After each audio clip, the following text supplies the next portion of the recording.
Ang portal, pinag-uusapan ng pasabog ni Jericho Rosales na dinidate niya si Janine Gutierrez. Kinumpirma rin niya na ang madalas nilang paglabas-labas ay bahagi ng getting to know each other stage nila.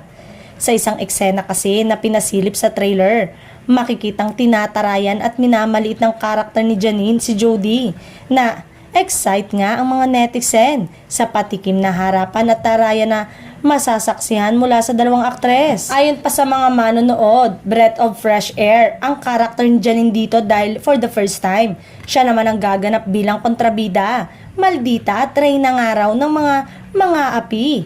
Kitang-kita nga na ganadong-ganado siya sa kanyang karakter. Mismong si Janine ay excited na rin sa kanyang bagong role. Pinost ng aktres ang isang eksena mula sa trailer kung saan nakasuot ng sexy na red dress ang kanyang karakter at may caption na Iris Benavides always dressed to kill.